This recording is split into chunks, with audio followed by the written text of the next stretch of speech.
আসসালামু আলাইকুম রহমতুল্লাহ।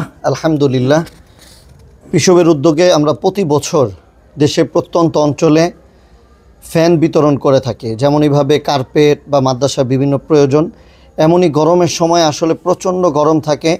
দেখা গেছে এইগুলো টিনের ঘর, রোদে একটা মানব ওভেন হয়ে থাকে এই ঘরগুলো, চতুর্দিকে গরম, উপরেও গরম। কয়েকদিন আগে আমরা একটা ভিডিও দিয়েছিলাম একটা হেফস বিভাগ, মেয়ে হেফসখানা, যেখানে একটাও ফ্যান দেখি নাই।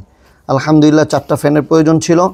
আজকে আমরা আলহামদুলিল্লাহ আমাদের পিসবের অন্যতম কমিটি সদস্যদের হাতের মাধ্যমে আমরা এই মাদ্রাসা পরিচালক সাহেবের হাতে দিলাম। তো আমি এই পর্যায়ে আসলে এই ফ্যান বিতরণটা কী প্রয়োজন এটা নিয়ে আমি আমাদের কুড়িগ্রাম জেলা প্রতিনিধিকে সংক্ষিপ্ত একটু বলার অনুরোধ করছি। আসসালামু আলাইকুম রহমতুল্লাহ।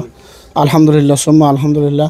আসলে কুড়িগ্রাম জেলায় হেফস মাদ্রাসাগুলো, মহিলা হেফসখানাগুলো অত্যন্ত গরম, যেগুলো মাথার উপরে ছাদও নাই, শুধু টিন।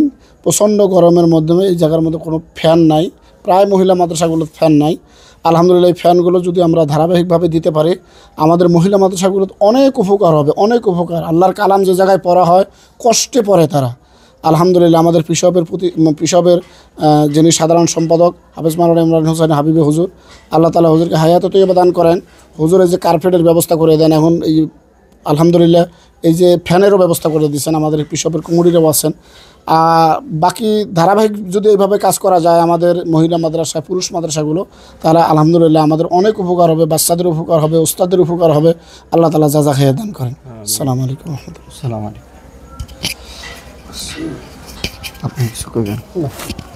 ভাই কিছু করবেন? আলহামদুলিল্লাহ, ঠিক আছে।